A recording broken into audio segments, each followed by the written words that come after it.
Ça veut dire que quand on a une activité sexuelle qui est libre, qui n'est pas restreinte, naturellement, on n'a plus besoin de vivre une sexualité non consentie. Comme par exemple le harcèlement sexuel, comme par exemple l'abus sexuel ou le viol. Bonjour Gilles. Bonjour Agnès. Bonjour à tous et bienvenue au Réveil émotionnel. Alors aujourd'hui nous allons à nouveau parler de sexualité. C'est la suite de l'interview précédente. Alors qu'est-ce que tu avais envie d'apporter en complément ? Alors, parler de sexualité libre, parce que je me suis rendu compte qu'une sexualité libre rend heureux et va stimuler le système immunitaire. Et donc, par conséquent, va réduire l'anxiété et le stress. Donc on est complètement dans l'intelligence émotionnelle. Ensuite, elle va éviter toutes les formes de déviation sexuelle. C'est-à-dire ?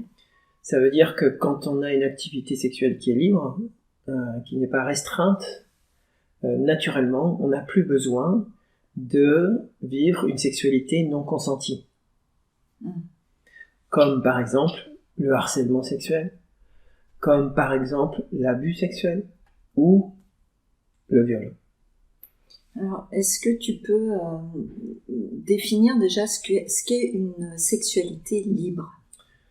Alors, une sexualité libre, c'est satisfaire ses besoins érotiques.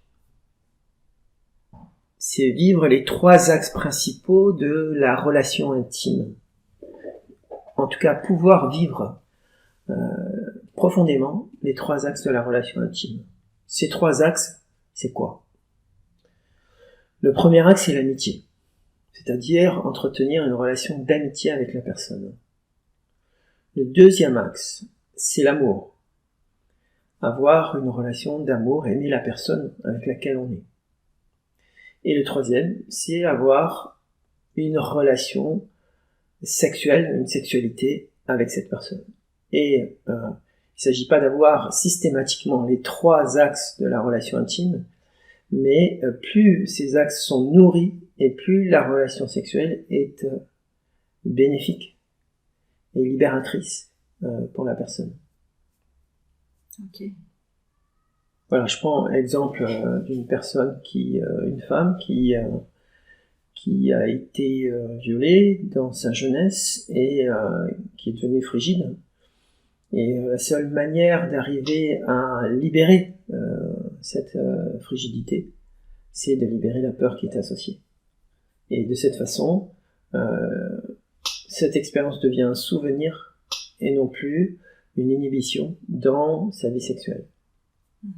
Voilà, donc accueillir tout ce qui est possible d'accueillir, mais aussi accueillir progressivement les 3 activités principales de notre sexualité. Je pense bien sûr au fantasme, on en a parlé la dernière interview, mais pas que, il y a la masturbation bien sûr.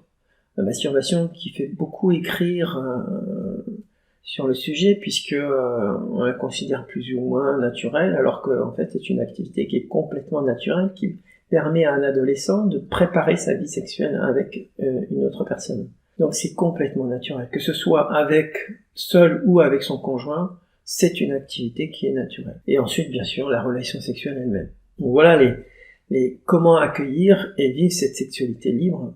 Je pourrais rajouter sur qu'est-ce qui permet de tendre vers cette activité sexuelle libre. Je dirais d'abord c'est partager ses désirs. On revient encore à ce qui est le plus important pour moi, c'est vraiment de partager ses émotions.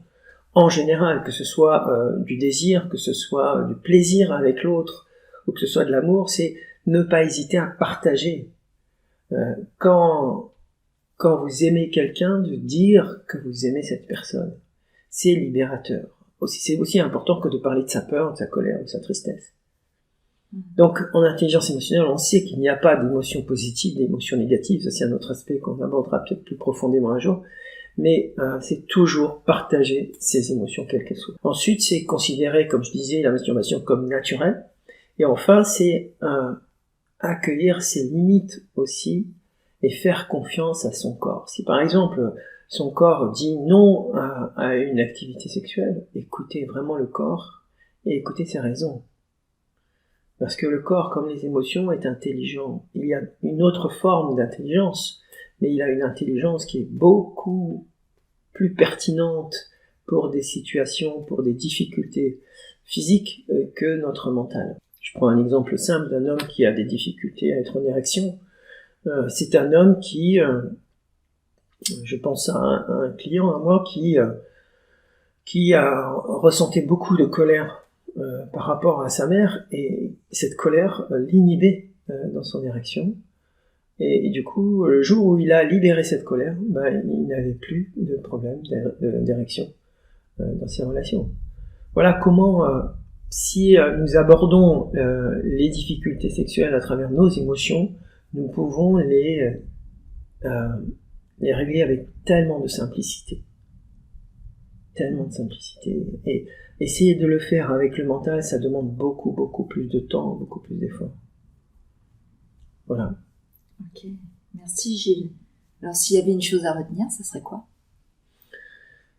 S'il y avait une chose à retenir, ce serait vraiment d'accueillir toutes les formes de sexualité, que ce soit l'homosexualité, la bisexualité, l'hétérosexualité. C'est d'accueillir tous ces fantasmes sans a priori, dans la mesure, je le répète, dans la mesure où il y a consentement de la personne.